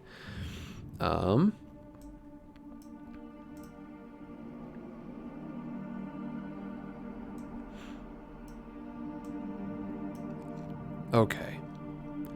Excellent, excellent, excellent. Just gotta make sure that as I am setting them up, I am making I'm ensuring that I add all the options to all of the different device types. That's my problem. Okay. If you're watching this on tablet, I'm sorry. I'm simply, I can only apologize. I guess I might as well while I'm here. Gotta rename this. This is going to be...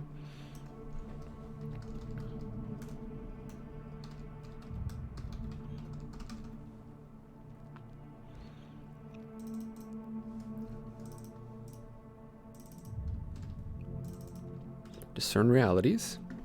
And I figured out what I should put for my tooltip.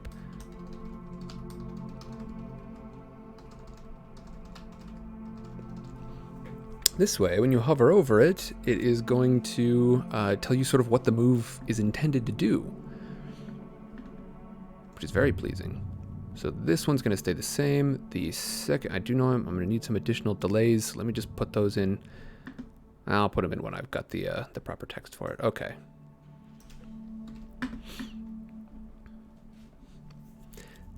It's kind of interesting though, right? I hope y'all are as excited about this as I am. Our abilities to control this through Mixer, I think, is going to be just very, very cool. All right.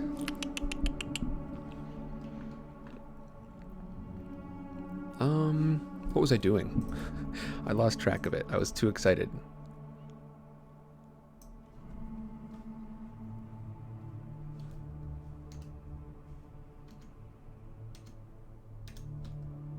Oh boy.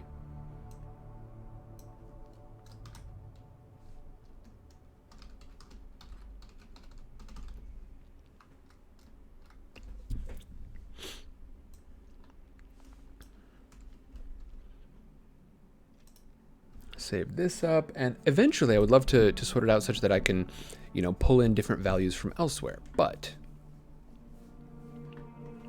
I don't believe I can do that quite yet. Well, I should say I don't have the expertise to do that yet. That's okay. All right, so we've got our delays in, and then we need another chat for all of our various options. And, you know, later on,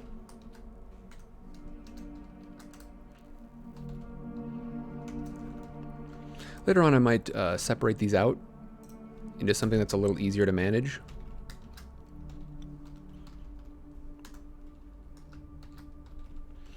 I might have, you know, additional controls to select within this, but for right now, A, B, C, D, E is going to work for me.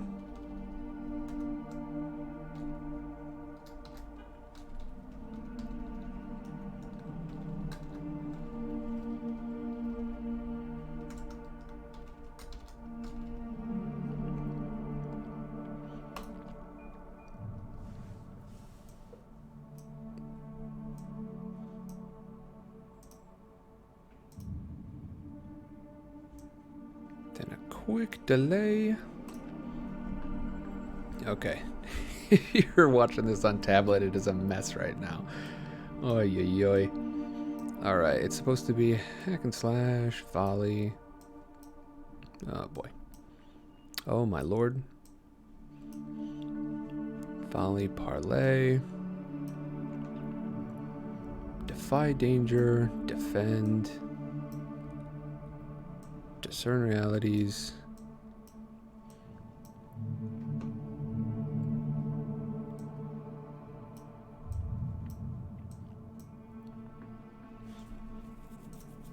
Alright, so let me make sure these are all available for everyone. Looks like they are. Cool. Now why is desktop so weird right now? What's going on there?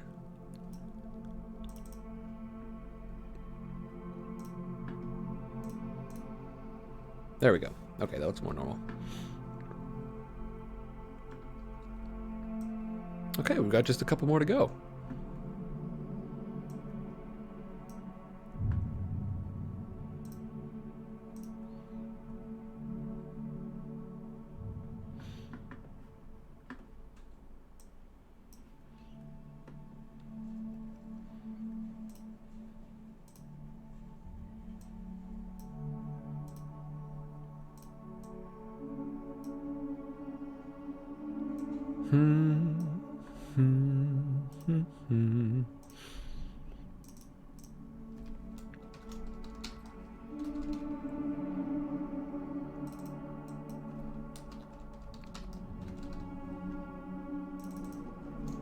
Let's see.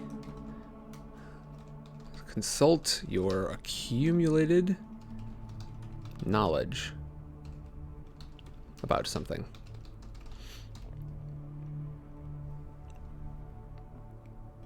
Not going to give it a spark cost yet. Okay. And I was trying to sort out, like, and I'm still looking for ways to ideally make these polls where only specific people, like only like Team Magnus can vote in Team Magnus polls, and only Team Merle can vote in Team Merle polls, etc. Haven't figured out how to do that yet. I'll keep digging into that. But that would be the ideal, I think. Okay.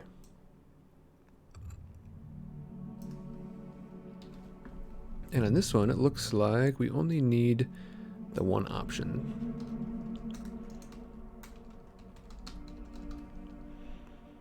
I don't know why they picked this verb, spout lore.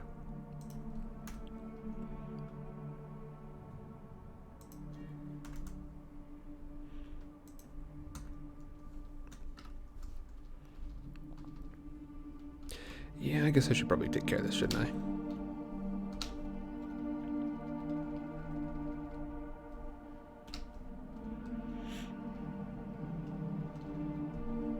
Okay.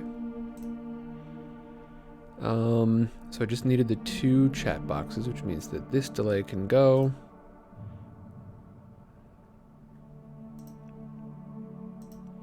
As well as the ensuing chat. Chat, delay, dice. Okay, that's what it should be. Refresh. Just so I'm not blowing sparks every single time. Let me go ahead and remove the spark cost from this.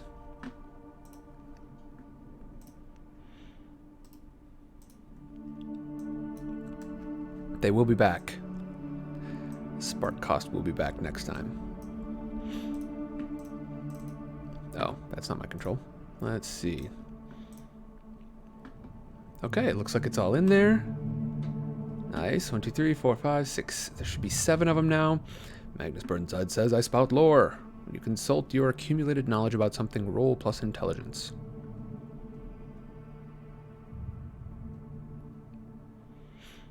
Nice. Well, I rolled a 2, so not awesome, but nice. The rolls aren't great. I think the highest one I've seen so far is a 6, isn't it? No, there's an 8. I'm going to spout some more lore till I do a good job of it. There's a 4, there's a 3, 5, 4, 2. Hold on a second. There's a 10. Okay. I was starting to get confused because I was only seeing 6 or below, so I was wondering if there was some error in the rolling where it was only rolling 1d6.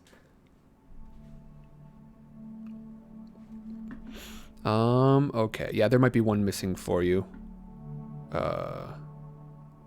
Oh, boy, on mobile it looks... The join the party and join the mob options are very dumb looking, so let me fix those really fast. Those look just absolutely awful. There we go. Okay. Join the mob. Join the party.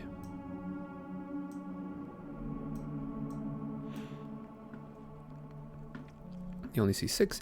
Yeah, let's see. Which one's not on there? There it is.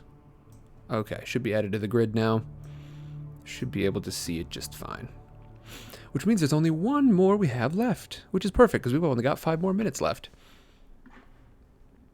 And it looks like it's another small one, so let me go ahead and duplicate this. And I'll just get it right on there so you can see it immediately. 1, 2, 3, 4, 5, 6, 7, 8. Okay, so there should be a total of 8, including, I believe, well, maybe I have to update it first, but...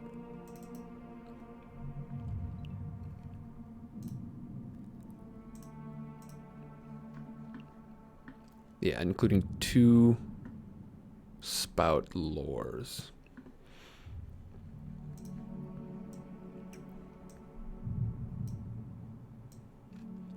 Which shall be rectified shortly. Okay. This one's going to be aid or up. And I might want to split this into 2 different ones. I probably do.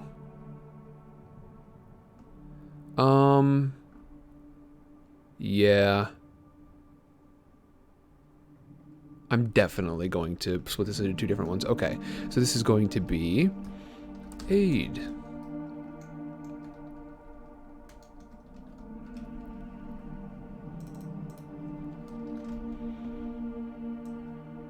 Aid, help someone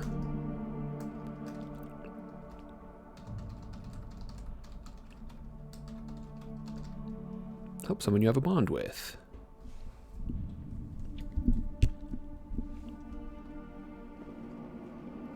This one's probably not going to cost anything, but interfering will probably cost a decent bit.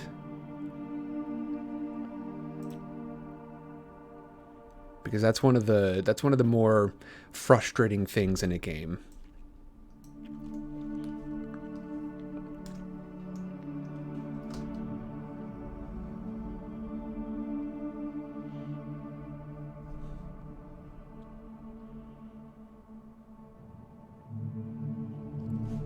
When you've got different players who are trying to, this is someone you have a bond with, so often this is going to be another player. In order to aid them, that's totally fine. I want to encourage that, in fact. I don't want to spam it, but I think I like when players are willing to help one another out. However, interfering, that one's a little bit of a different story. When you help or hinder someone you have a bond with, I'm just going to remove that text, so it's just help. Let's see. The bot account username. Let's see. Number of active... I'll have to look at that later. I'm on the clock. Okay. So we've got the proper chat in there, and then we've got the delay and the dice. Okay.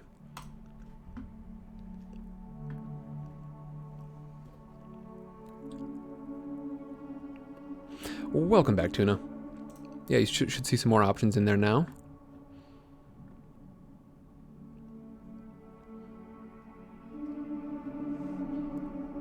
Five, 1, 2, 3, 4. Okay, I might have to rearrange some things over here on mobile. Let's see. I guess I'll do it like this. Oh no, it's terrible. It's terrible. I can't do the thing I wanted to do. Rats. Okay, what looks right? How many across is this? 1, 2, 3, 4, 5. No, I'm not going to count that. I'm going to guess it's what, 30 across? 15? Yeah, okay, it's 30 across, which means I can do 15 on both sides. 15 versus 16, that's not that big of a deal. Okay, that's fine. So on mobile, I'm just going to have to bump these down. Yeah, Tuna, I think I sorted out what my issue was. When I add a button, it doesn't necessarily add it on every device type. Or, you know what? I could just... Let's just do this.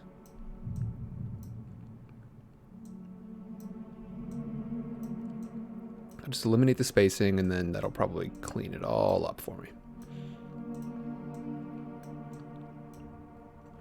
Because I want there to be a different sort of space. I'm a big fan of solid UI.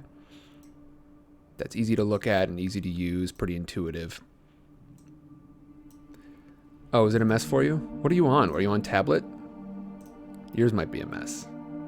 Tablet might be a big mess. But mobile shouldn't... Oh, I guess mobile while I'm working on it is. If it's updating it live, yeah, then it probably is a mess. Okay. So I just need to add a duplicate of this in here.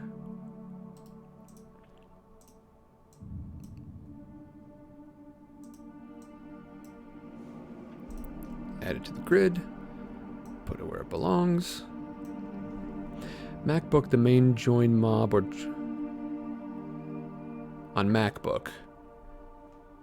Oh, the yeah, that one might be a little different. Let's see. What's it look like? Is it a tiny join the party in the upper left-hand corner and then a big join the mob button lower and slightly to the right of it? Is that the sitch? Because if that's true, then it might be this screen, which is technically for tablets, but okay, yeah. So I don't know why it's that, but what are you gonna do? I'll tell you what I'm gonna do. I'm gonna go ahead and fix it, punk. That's what I'm gonna do.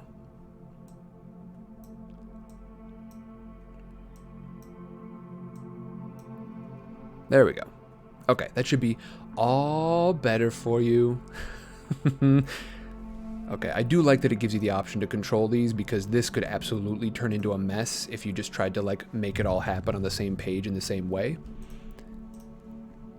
So I'm happy it gives you that option for control. But yeah, I did neglect my my tablet settings. Okay.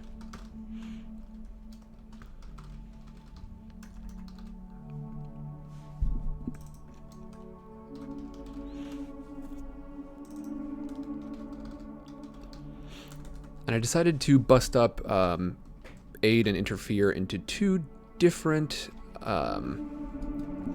moves, because I don't want to have to like see aid or interfere and have to clarify every time which one people want to try to engage. So, no spark cost yet, although I'm pretty sure that one's going to cost a significant number of sparks. The first chat will stay the same. This one is going to be I interfere. Why does that look so wrong? Interfere. That looks super wrong, but that's okay, because it is not wrong.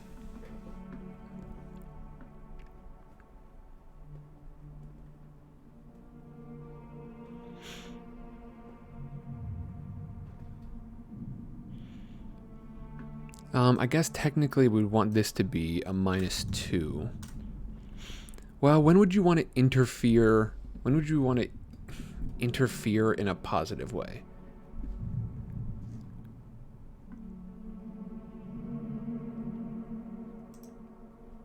I don't think that makes much sense, so I'm going to keep it as is. I do know that the designers of this game were very intelligent and very intentional, though, so I might have to come back and take another look at this later on. Okay, let me make sure that it's all up here. Looks like it is. Let me make sure that it's all up on desktop and on mobile as well. Aid. No, I don't see it on desktop. There we go.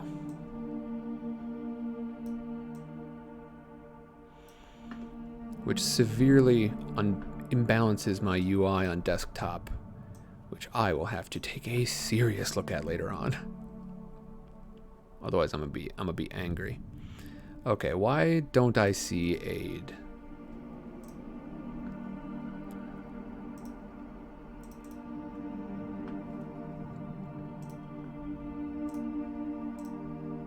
There it is. Nice. Okay, it's all up there. We've got our basic moves up there. And it looks like we're 5 after anyway. Okay, so here's what I want you to do. Everyone who's watching this, we need people in here in order to get the world building done, in order to get the character building done. People are going to join over time, but I definitely want people to be able to participate in the process too. So, do me a favor. I'm going to put this up on the Discord and on Twitter and on Instagram. If you happen to be in one of those places, go ahead and talk it up.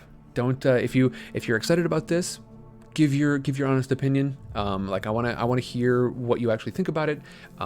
If you're excited, or even if you're not, like I want to hear what your thoughts are on it, so that I can continue to improve. But I am super excited about it. I'm looking forward to using these, and then I'll be building out I guess I could just put one up here right now. This is going to be the what are they called? Just character moves or advanced moves, I think. Let's see. They're called starting moves. Oops, problem loading this page. Yeah, I'm just going to call them character moves. And this special button is going to go... Oh, nice. You did a great job helping, Nate. You did so helpful.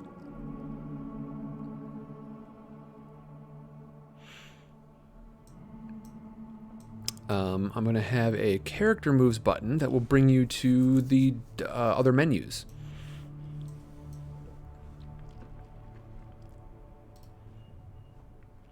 And let's see, I guess it's not going to be up for everyone until I get this on here. Where the heck is it even? There it goes. Okay. Boy, yeah, this is going to be a mess for you until I get this cleaned up, Nate. But I'll have some character moves down here. And that'll take you over to a different menu that is going to be specific to each character. So, thank you all very much for watching. Go ahead and talk about this in the various social medias, wherever you end up. You know, if it's if I'm talking about it on Discord or Instagram or Twitter, feel free to jump in. I would love to get more people in here so that we can have a good time doing our world building and our character building, and then so we can play it. I'm super excited to play it. All right, this is my last stream of the week, so I hope you all have a great weekend, and I'll see you on Tuesday for Frankenstein. I'll see you on Wednesday for Disco Elysium, or I'll see you on Thursday for Harry Potter, or I will see you on Friday, probably Friday for this. Don't forget to keep an eye. I'm gonna put that poll up today. Like, that's the next thing I'll do once I log off here. But I'm gonna put a poll up about kind of what the best time, what the best option will be for scheduling this stuff. I'm going to try to use the next 2 sessions for this, the building sessions before we're actually playing, in order to sort out our schedule, and we'll try to work with that. If you're watching this on YouTube, that means our next episode is probably about to start. You're watching this as a premiere of the upload. If you're, oops, there is somebody in Discord right now. Okay, we're okay. Whew. I was worried.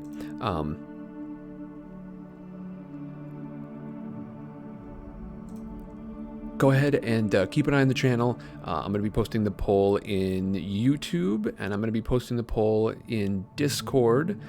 I can't think of a good way to do a poll on Instagram, but I'll probably post it there to tell people to go to one of my other spots to vote. So please vote, so that I can pick a good time where ideally everyone can participate. All right, that's it. I've gone over my time. I love you guys, and I'll see you later. Bye-bye.